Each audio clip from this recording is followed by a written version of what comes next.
皆さんこんにちは。こんにちは。今ゲップした。嘘でしょ。ゲップ痛になった。はい、ごめんなさい。綾崎ラジオのお時間です。お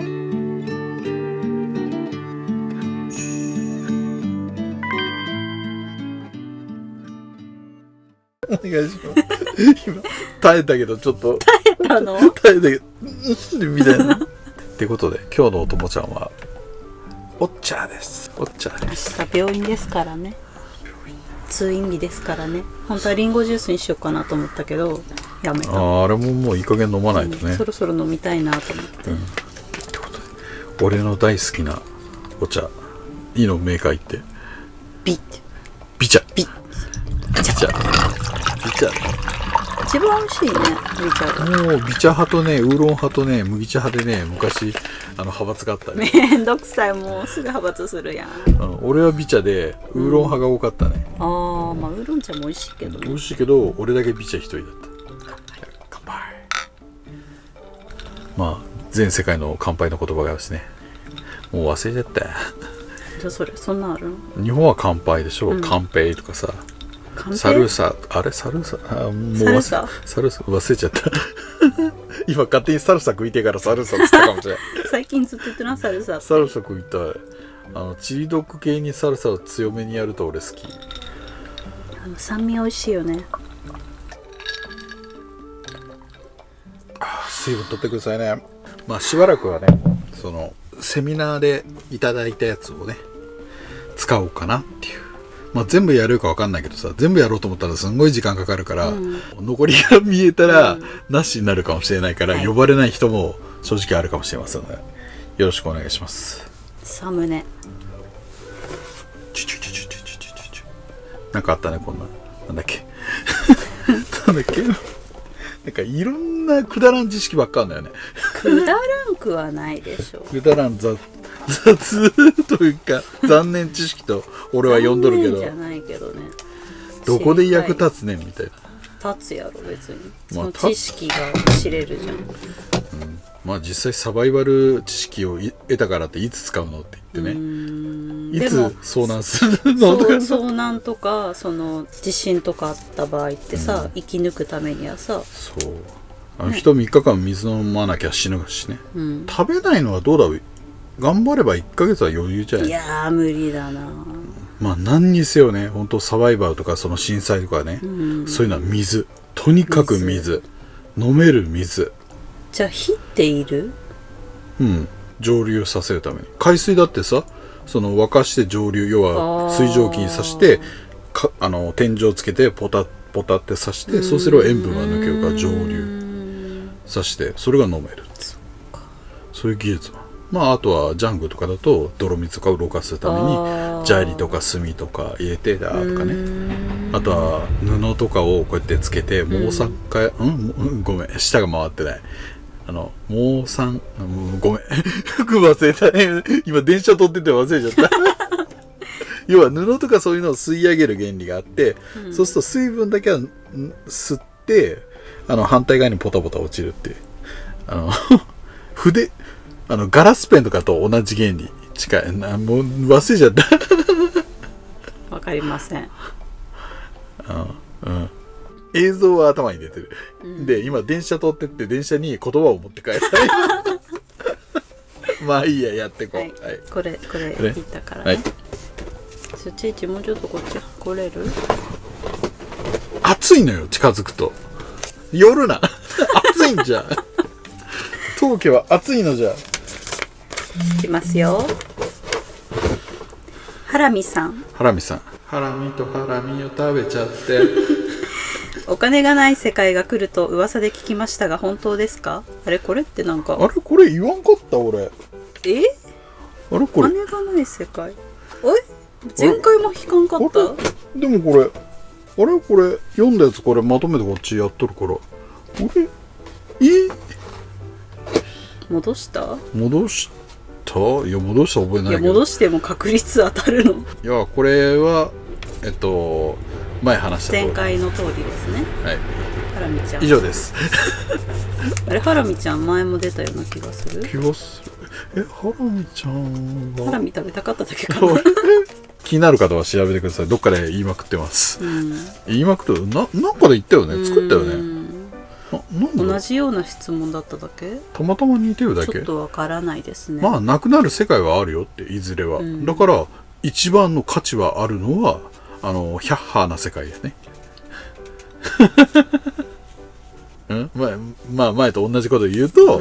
その食料と水がもう頂点になったもんで、やっぱ農家とかそういう人が一番優位になるよねって。ただし結局は力の持ってるやつがおるから奪い取るよねって。で襲われるとお金の価値がなくなった世界ではケツ吹く紙にしかならないと。ヒャッハでそこ？わかりにくいわ。リンゴちゃん。リンゴちゃん。リンゴって書いてあるだけだけどね。そうなの。リンゴちゃんね。質問です。はい、ぬいぐるみや人形に魂の宿りの見極められないものとしてぬいぐるみや亡くなった母の手作りの人形の処分方法はどのようにするのが最善なのかと悩んでおります。ご教授いただけましたら幸いです。次回はお守りセットが買えますように。はんなりみんよい。なかなかね販売は大変というかね。大変だね。いずれまた再開？オリジナルで作れるといいかなと思ったんだけどね。人形と限らずさ、その物に宿るものってあるやんか。何でもさ、思い入れのあるものって、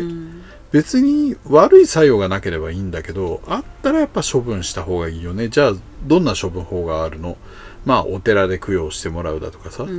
まああと楽なものっつったらおかしいけど、神社によって嫌がっちゃうんだけど、そのお札とかそういうのはお焚き上げっていうか、1月にどんどん焼きね、地方によって言い方がちょっとずれたりするけど、その古くなったお札とか浜屋とかを燃やして天に返すという、そういうね、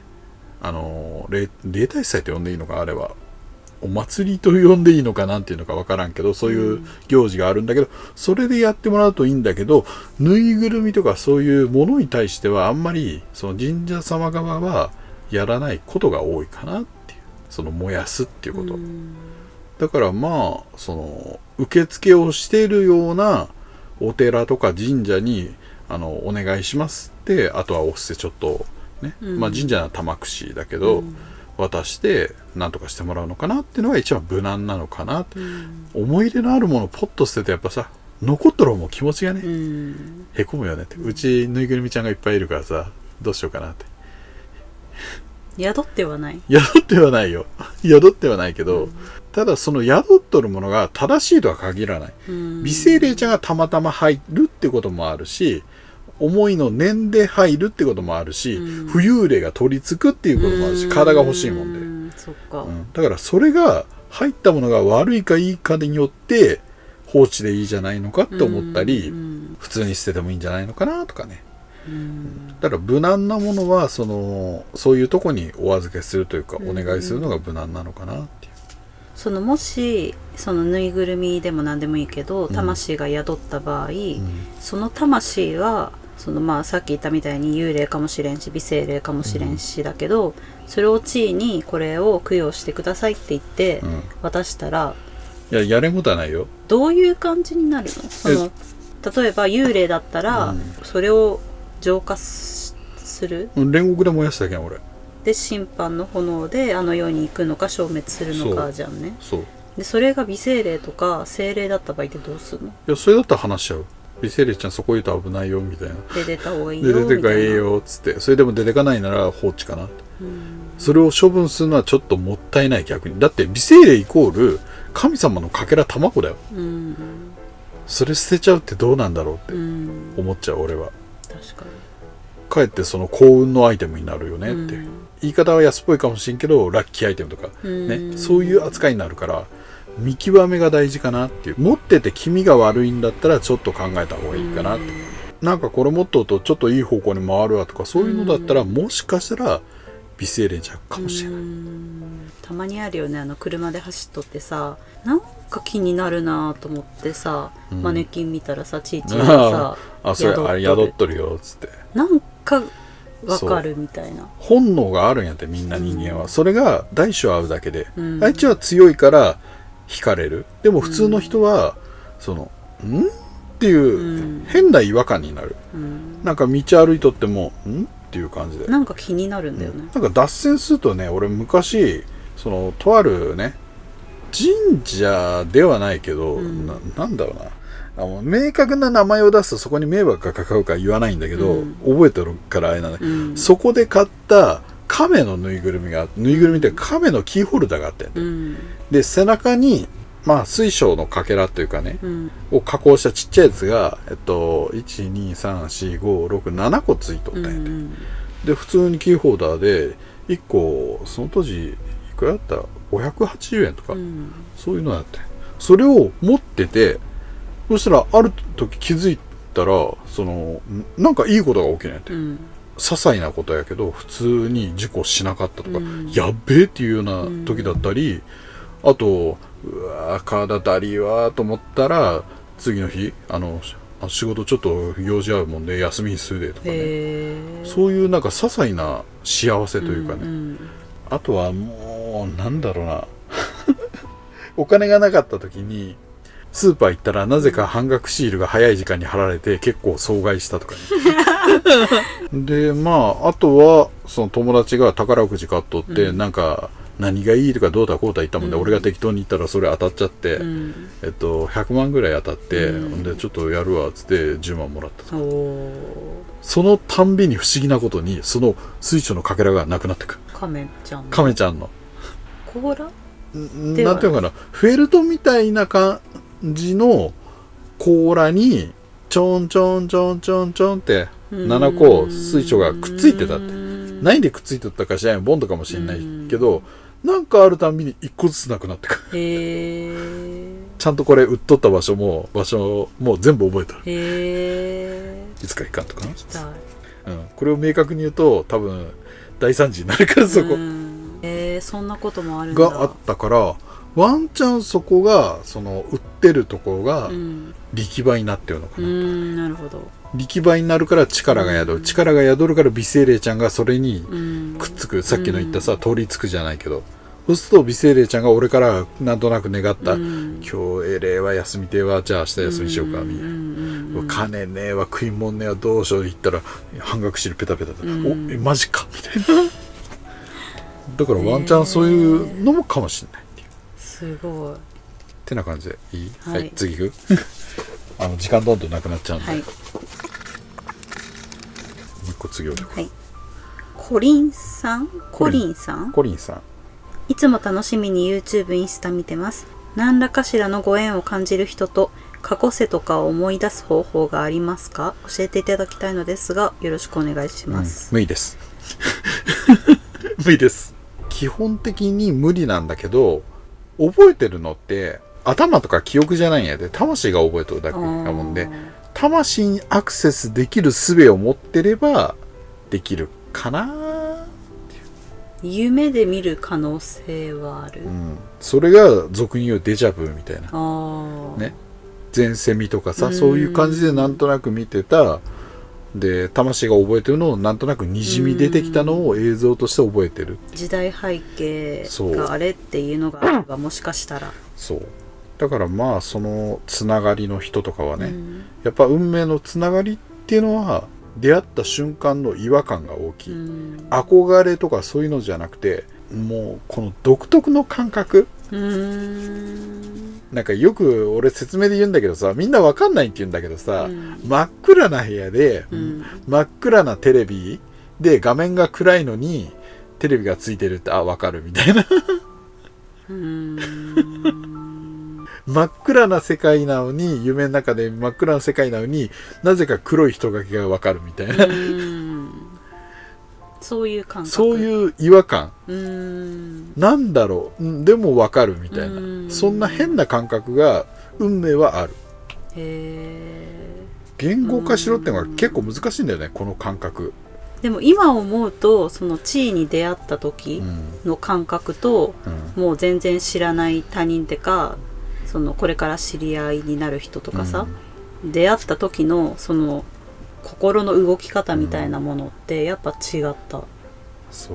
気がする。なんか違うでしょ、そう言われるとね。それを言語化しろってのは難しくない？難しいね。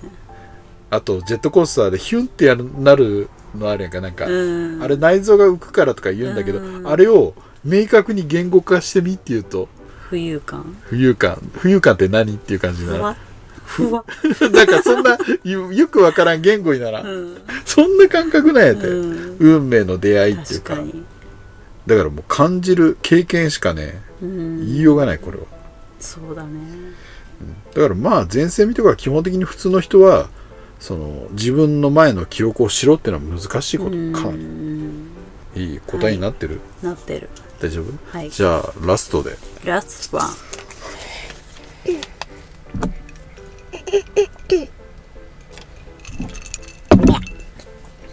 いや名古屋系だからっつってさみやみや言わないけど、ね、言わないよ。エビフリア言わないよ、エビフリアも言わないよ。あんま食べんし、そんなエビフライ。言うほど食わねえよね。熊の耳さん、はい、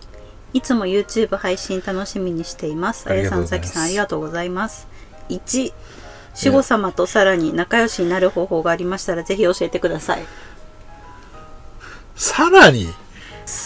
仲良しになる。まあ良くも悪くも全部さらけ出すことでしょうね。こうやってこれやりだ。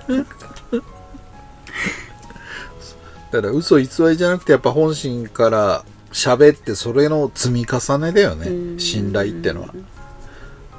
だからもう他人同士だとさ牽制し合ったりさ変な思いを持ったりさ言ったらあかんとかさなんか変な忖度があるやん、でも守護様の場合はもう生まれる前から見てるからある程度そういうことは気にしずにもう本心からズケズケ言った方がいい、それがやっぱ信頼とより親しくなることの一歩かなっていう、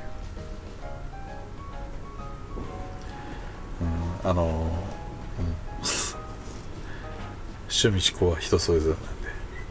はい。何ですか？いやはい。謎すぎる。何趣味思考？はい。1あるちょっと気になる。いいって。なんだよ。2番。はい。今古民家を探しているのですが、時々井戸があるお家があるのですが、井戸がある物件は避けた方がいいと聞いたことがあるのですが、その理由を教えていただけると幸いです。一旦、まだある。まだあるの？まだあるの？いや、井戸の場合はその神様が宿りやすいっていうね。だからないがしろにするんだったらない方がいい。ない物件を探さなきゃいけない。でもちゃんとずっと最後までその井戸の管理をもう面倒を見るんだったら井戸があった方がいい。逆になぜかっていうと井戸っていうのはコミュニティだった昔の水汲み場とか洗濯場とか、そうすると人が集まると活気が出る、活気が出るとより良いものが集まってくれて、ね、それも大きなとこだったら変わってくるけどそれなりの集落だったら、良くも悪くもそのなんていうのかな仲良しになるというか仲良しにならないと生活できないじゃん、商売だとライバルになるもんで嫌味になるやんか、でも集落とかのそのまあいじめとか村八分とかあるけどそれは置いといてな、普通のとこだったらやっぱ井戸端会議っていうぐらい言葉があるじゃん。本当だ。そっから来たの？そうだよ。井戸端会議ってそこで情報交換したり近所の話をしたりうちの旦那がさとか始まるんやてやっぱ楽しくなるんやて、そうするとそこにやっぱいい念が集まるからより良くなる、そうすると何かっていうと微生霊精霊が集まる、水があるで循環する、ね、それ使うから循環する、使わないと井戸腐ってくし、循環する、神様に宿る、見守ってくれる、どんどん良くなる。だから井戸ってのは断然必要なものなんやて。でも今いろんなね批判的なことをちょっとなるかもしれないんだけどさ、山を崩したりソーラーパネルにしたりさ、利権に関わったりさ、それこそなんていうの技術もろくにないのに水道局買い占めたりとかさ、もうお金のことしか考えてなくて、人がどうなろうが知ったこっちゃない、何埋めようが廃棄物埋めようが知ったこっちゃない、結局それ循環して浸透して山が吸って大地に入って井戸になって川になったりするやんか、今の井戸水ってね結構飲めなくなっちゃってる。そうなんだ。そういうのが多すぎるっていう、もう悲惨なことが多いっていう。だから水をねその庭のために撒くとかね、もう綺麗な本当とこだったらいいんだけど、やっぱダメなとこも結構多いんやで、知らないとこもさ井戸をもう潰すとか、その昔はこの水飲めたのに、国家資格国家資格国のちゃんと規定があって、うん、調べるんやって水質を、うん、何年か一度とか、あもう飲めませんはっきり言われる、ダメですっていうのを言われる。それがどんどん増えとるもんで、そのせいはもう今の開発のせいだよねっていう、山になんていうの産業廃棄物埋め込む、当然染み込むよねっていう、そうだ、ね、で山がろ過してくれるはずなのに木をみんな削っちゃう、で今言ったみたいになぜかって言ったら、そういういいものが集まってた昔は、そうすると神様が宿るで、神様が見守ってくれるね、井戸神様ってあるじゃん、言葉として、ね、だからもしそれをやめるときに埋めちゃうっていう人もいれて、あいちに前話したけど、それをもう適当に思ってる人が埋めちゃって、そこにガレージをコンクリート引いてガレージやった。そうしたら家族全員原因不明の病になった。で俺が行った時に、ここ井戸あったでしょつって、もう神様ぶち切れてるっていうか、もうやばいよって言って、でこれ壊してもう本当にちっちゃい社所でもいいから建ててお参りして申し訳ありませんっつって息抜きを作りなさいと、その、ね、息ができるようにやりなさい。いやこんなもうこのガレージ作るのに何百万かかったんやつって、そこの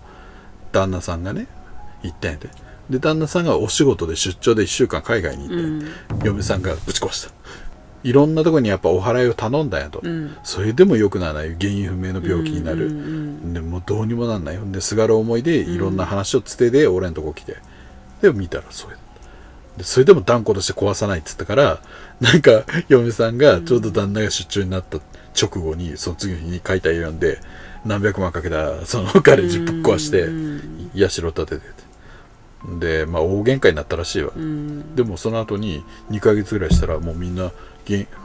ロッとなの。だからその先々ね、ちゃんとこうやって面倒を見るなら全然井戸があった方がいい、でももう埋めちゃうとか、もう適当なことを考えるならその井戸がない方がいい、もう自分は良くても子供がさ、これ井戸邪魔だからって潰されたらアウトだからねって、それを語り継げる度胸とかそういうのがないならやめた方がいい。確かにいいね。はい、ラストあと何個あんねあと井戸がある場所、方角などで気をつけることがありましたらアドバイスよろしくお願いいたします。これからも応援しています。これから暑くなりますのでくれぐれもご自愛ください。まあ井戸の方角か、日本の場合だったらあんまり気になんないか。結局出る場所が決まっちゃうから、今災害に向けて井戸掘りがなんかまたブームになりかかってるよねっていう、そうなんだ。でもね、そんな場所決めれへんやん。だから水脈を探して掘ってくっていう、で敷地を買って掘っていけば水源に当たれば出るよねっていう、ただ地震大国だもんで、大きな地震とかあるとその水脈とかが変わっちゃう、昔地震があって温泉止まっちゃったとかね、普通にあるから、そうなんだ、だからその井戸だけに依存する生活は今は怖いかなって。だから昔の村とかが地震とか起きて井戸が出なくてやっぱ滅んじゃって、その村が移動するっていう現状もあったもんで、だから方角とかそういうのって多分風水学とかそういうことだもんで、まず直射日光がなるべく当たらないようにすること、要は中に光が入ると、その雑菌とかが増える、あったかくなるもんで、そういう周りの環境をきれいにすれば方角とかそういうのはあんまり関係ないかなってぐらいかなっていう。はい。いろいろその井戸の相談はね、昔から受け取ったもんでさ。見える側としたら結構大変だね。かなり適当だよ。やっぱ意外と場所取るもんね、井戸って管理で。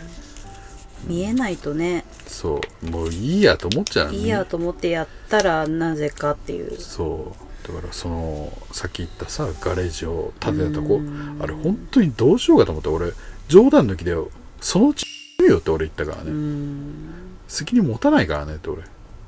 で散々言われたのは、じゃあ俺がもし壊したとしてあなたどう責任取ってくれるんですかとか、賠償してくれるんですかとか言われてさ、そう言われてさ、いやそれは違うでしょって言って、じゃあもうどうでもいいわってなっちゃうよ、そうどうでもいいわって、そう他人だよ、そうこういうものが見えますよって、で原因こうなってますよねってみんな俺言ってったら、で初めはそんな、ね、ちょっと体調不良続いてんですよとか言っとったんやで、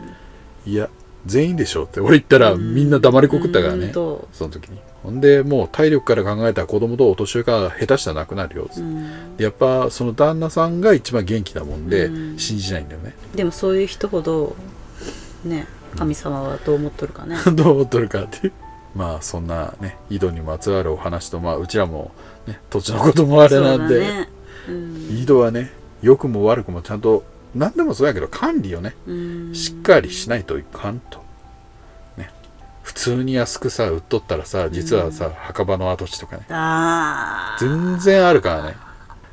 全然あるよ。だって新築建てましたっていうお話聞いて、そうしたらむちゃくちゃやばいんですよって言って、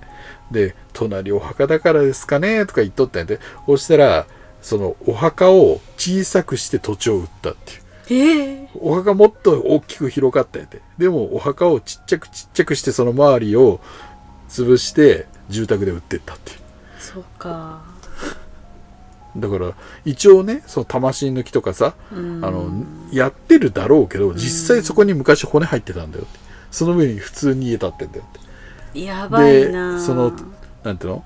土に骨とか入るやんか、で一応通るやんか、業者によってさ適当なとこもあるやんて、はい取りましたみたいな感じで取りきれんよ。そう年なんかなおさら取れるわけないやんか。無理やんね、物理的に取れたとしても、だからその住む場所も安いイコール意味があるよね。不便なのか、跡地が何なのかとかね、そこら辺も十分気をつけないとね、俺らもお墓の隣とかね。マジでやめて、マジ無理。学校の隣とかはまあ子供が元気に騒ぐぐらいじゃないの。幽霊とかはまあ来るよ。来る集まってくる。来る。でもあんまり悪霊っての、でもな、それ楽しいところに来る幽霊ぐらいで、いやでもね、中にはやっぱ子供だもんで、それを狙ってくる悪霊とかもいるから、ケースバイケースだね。だから絶対的に嫌なのは、まあ学校はね、学校の横はあれなんで、まあいいとしても、俺はお墓の横と生ゴミの前は勘弁してほしい物理的なもの、お墓はね霊的なもんで、生ゴミの、だって夏場とか最悪じゃない、自分の目の前の家のとこがさ塀があって、そこにさゴミ収集場とか言われたら、結構あるやんか、自分とこの目の前収集場みたいな、まあ誰かしらはねってな感じで、はい、そろそろお開きの時間で、はい、やっぱとっととやめようと思ってもやめないと、ね、もうやっぱここチン置いとくか次行きます。そう15分ぐらいね、15分から20分、15分過ぎたらチェーンをして、そろそろやめの方向行きましょうみたいな、しないとね、しないとかんない、ということでここいらでおいとまさせていただきますんで、はいどう終わるルーティーンがうちはないんでということで、さら